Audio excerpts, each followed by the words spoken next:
Coming up, weekend forums allow citizens to express their views. And Iowa lawmakers push for investigation into the FAFSA. The border crisis reaches a boiling point in Texas. All that and a profile on a candidate with her eyes set on Iowa's 3rd District, along with making sure your facts are straight. Also, where presidential candidates are during their campaign trails, the latest from polls, and something for you to consider. Good evening and welcome to The Update, your home for news and politics. From the local level to nationwide, we're keeping you up to date. I'm Jordan Tovar. And I'm Johnny Valtman. And tonight, Jordan, we'll always start local here. You've been doing a good job keeping track of everything going on in Iowa City. So what's been happening this week? For sure, Johnny. And after Governor Kim Reynolds' announcement a few weeks ago during her condition of the state speech that she wanted to overhaul the area education agencies of Iowa, it left many educators concerned. Initially, Reynolds' plan was to limit AEAs to just special education services, but after changes to the bill, general education services would still be allowed to operate through requests from school districts, and it has to be approved by the Iowa Department of Education, who is the new administrator of the AEA under the bill. Here in Johnson County, a forum was held on Sunday at the North Liberty Public Library for county residents to voice their concerns to state legislators about the controversial bill. Throughout the event, citizens would share stories about how AEAs have had a positive impact on them and others over the years. In attendance was District 90 Representative Adam Zabner, who addressed how much pushback the governor had received over the bill. Zabner said of the 3 Johnson County Republicans who were invited but did not attend, quote, "Education should not be a partisan issue.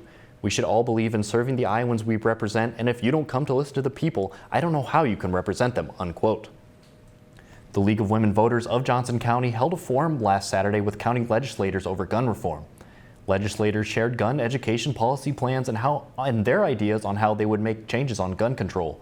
Representative Dave Jacoby from Coralville wants the House Oversight Committee to look at the school shooting in Perry for a potential solution.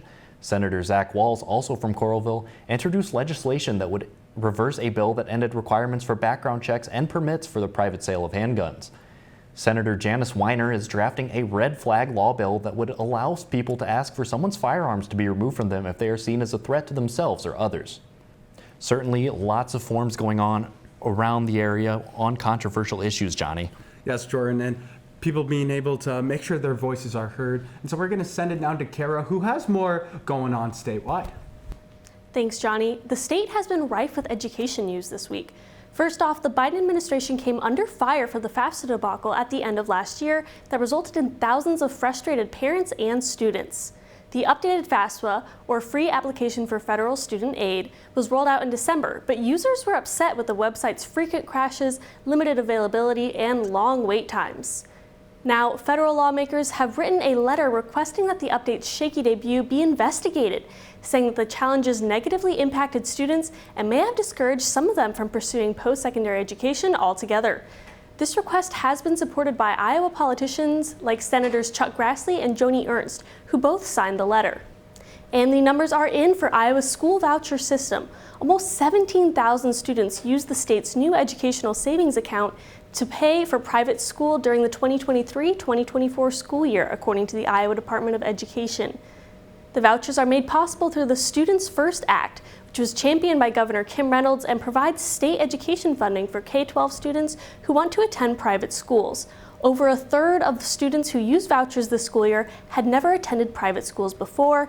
However, in spite of the high volume of voucher users, the program remains controversial, as many Democrats and Republicans fear it will take away from funding for public schools, which are required to take all students, unlike private schools. This year, the vouchers cost the state nearly $128 million, and they're estimated to cost $345 million annually when the program is in full swing. Jordan and Johnny, I'll send it back to you. Thanks, Cara. And Jordan, it seems every time I pull out my phone and check the news, there's something going on down in Texas. You're right, Johnny, and that's why we have Jayce Bertrand in the newsroom to give us an update on everything that's happened in the nation. Thanks, Jordan, and yeah, this is a pretty big week for President Biden, but not in a good way. The Eagle Pass standoff at the Texas border continues to grip the nation's attention, with rising tensions leaving several members of Congress calling for the nation to defend itself. Texas should stand their ground. They should enforce their state law and go back to the constitutional rights that they've been granted to protect their state sovereignty. And that's what so many of us as governors are offended by. While the crisis has just recently entered the public consciousness, the standoff has actually been ongoing for most of January.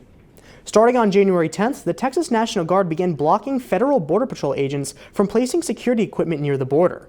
On January 12th, 3 migrants drowned in the Rio Grande River after attempting to cross to the American side. When Border Patrol agents arrived to aid 2 other migrants struggling in the water, Texas National Guard troops refused to let them through the border's gates. On January 15th, President Biden filed a claim to the Supreme Court in an attempt to have control of the southern border given back to federal agents. January 17th marked the Department of Homeland Security's deadline for the Texas National Guard to end what they called, quote, a blockade of Eagle Pass. Texas Attorney General Ken Paxton pushed against these claims, stating in a letter to Homeland Security that, quote, they did not prevent us Border Patrol from entering Shelby Park to attempt a water rescue of migrants in distress. Border Patrol did not request entrance based on any medical exigency. On January 22nd, the Supreme Court ruled in the federal government's favor, allowing Border Patrol agents to remove barbed wire placed on the riverbanks of the Rio Grande set by the Texas National Guard. From this point onward, the standoff enters the mainstream media, garnering praise and criticism alike for Texas Governor Greg Abbott. And right here, I have a map of all the current standings of which states are supporting Texas and which ones are denouncing them. In the green, we have many Republican-led states that are declaring support for Greg Abbott, while the red states right here, they are sending aid in the form of equipment, funding, or military troops to the border. It is important to note that some states, such as Florida, have been sending troops as early as June of 2023. Meanwhile, the gray states have not yet made a declaration of support or condemnation, including the 3 border states of California, Arizona, and New Mexico. On Friday, President Biden threw his support behind a bipartisan bill that would allow the federal government to shut down the border after a certain number of migrants pass through each day, as well as ramp up deportations of illegal immigrants. To both Biden and those who oppose the bill, this would be the harshest border policy in the nation's history, including that of President Trump's. And this bill has yet to pass through the Senate, and while the bill is finding bipartisan support, officials in Texas are standing firm in their defiance of the Biden administration. Back to Johnny and Jordan in the studio. Thanks, Jayce. Now, Johnny, I believe you have a candidate you'd like us to look at. Yes, Jordan. And last week, Landon Baucom was discussed about replacing Zach Nunn for Iowa's 3rd district seat, but Baucom is not the only Democrat who wants to challenge Nunn.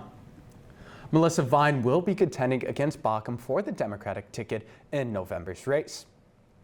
Vine grew up in an abusive household and her marriage was similar to her youth.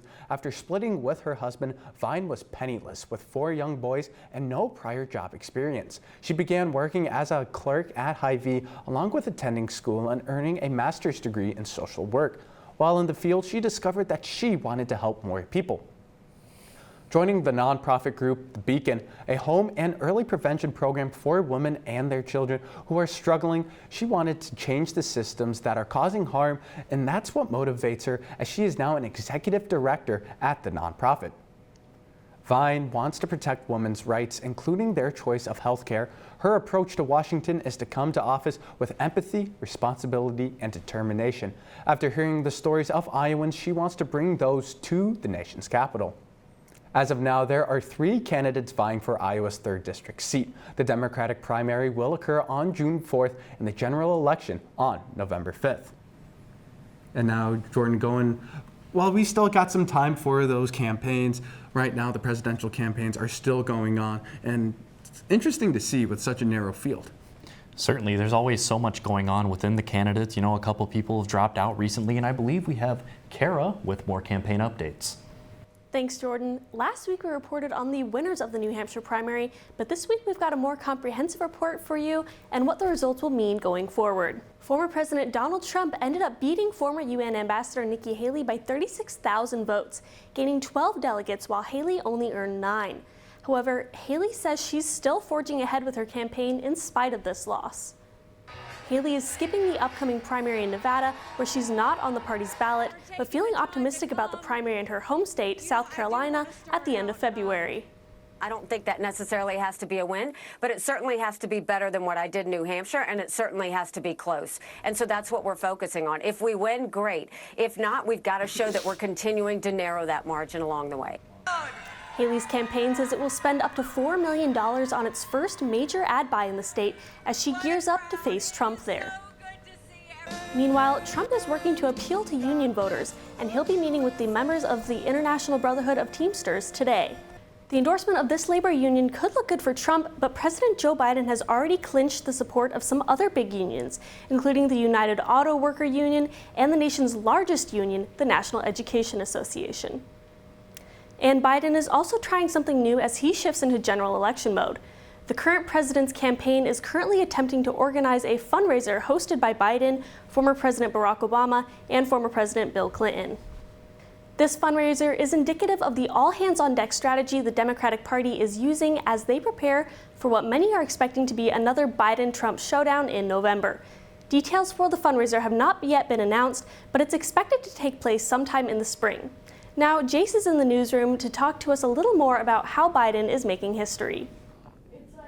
Thanks, Cara. And President Joe Biden is making history by becoming the first president to be sued for his complacency in the alleged genocide occurring in the Gaza Strip.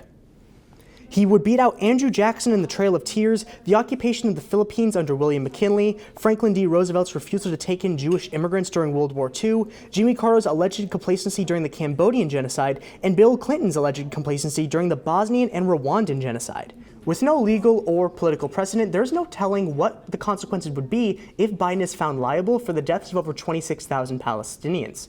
However, his record low approval rating among Arab and Muslim Americans could be an indicator of what's to come. I'll continue to follow this case, but for now, I'll send it back to Johnny and Jordan in the studio. Thanks, Jayce. And polls, they're a huge topic of discussion, Jordan, for news outlets and citizens alike, and it kind of gives us a gauge on how the presidential candidates are doing in some states. Certainly, and they have all sorts of different polls, from polls on who's going to win the South Carolina primary to who's projected to win the Republican ticket and go up against Joe Biden in November. So the first one we'll look at is 538's South Carolina Republican primary poll. Former President Donald Trump holds an overwhelming advantage over Nikki Haley in her home state with 64% of the vote. Another poll done by Emerson College in Boston still gives Trump the win with 54% of the vote, but this poll was done with DeSantis still in the race, so it would be interesting to see the results on an updated poll. With Trump leading in most polls, lots of polls project him as the Republican nominee against incumbent Joe Biden. However, in a poll done by NetChoice and Echelon Insights, Biden edges Trump with the 46% of the vote compared to Trump's 45%. Now, these polls get updated quite often, so over the course of the election cycle, it'll be interesting to see how they pan out, Johnny. Yes, Jordan, and we still have some time before the upcoming primaries. And with so much going on in the world today, it's not always easy to determine what's true online and what isn't. And that's why we're going to send it back to Jayce in the newsroom, where he's going to clear up some facts that aren't entirely true. Thanks, Jordan. And while I usually debunk flat-out lies I found on social media, today I'm going to focus on a fact that isn't entirely true, but also isn't entirely false. And that's the idea that Texas is rebelling from the Biden administration. Now, rebellion is inherent to the history of Texas. From its 1835 revolution against Mexico to its 1860 secession with the Confederate States of America during the Civil War, Texas has always stood out against its 49 siblings when it comes to history. And many people believe that this border crisis is yet another instance of Texas rebelling from the United States. However, in order to stay faithful to the facts, it's time to look at the legal precedent of what is going on right now. Many Americans are claiming that Texas is acting in defiance of the Supreme Court's 5-4 ruling in favor of the Border Patrol. However, legally speaking, this is not true. The Supreme Court's ruling was that Border Patrol has the right to remove barbed wire laid down by the Texas National Guard, and as of now, Texas is not standing in the way of that.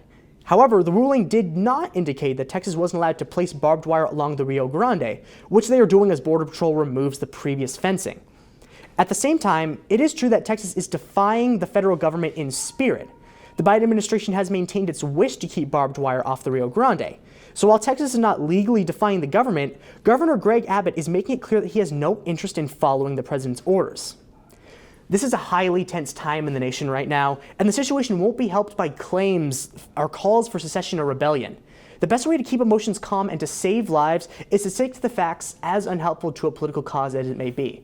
But for now, I'm going to send it back to Johnny and Jordan in the studio. Thanks, Jayce. Now, Johnny, I believe you have something you'd like us to consider. Yes, Jordan, and for this week's For Your Consideration, I wanted to focus in on election years and how history has shown us they can carry a madness to them. We'll skip over 2020 because we all know how that turned out, but let's jump back into 2016. There was a disease during 2016, if you'll recall, the virus by the name of Zika, which was being transmitted by mosquitoes.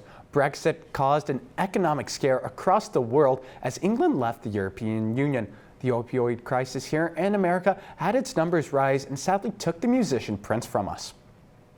Flashing back almost a decade to 2008, the United States was still battling the hefty financial crisis. Russia engaged in skirmishes with Georgia, a former province of the Soviet Union.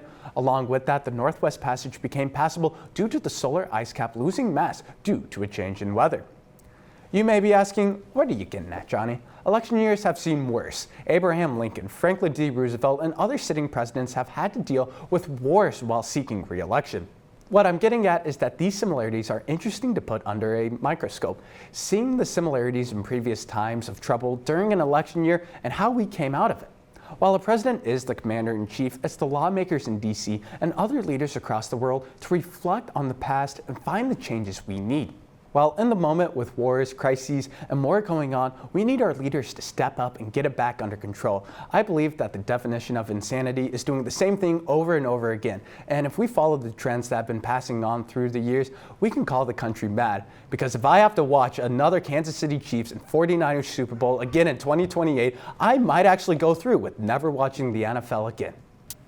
And with that, we want to thank you for tuning into the update tonight, where you'll find all your news and politics. Tune in next week for more updates from the local level to the nationwide level. From the update, I'm Johnny Valtman. And I'm Jordan Tovar. Have a wonderful night.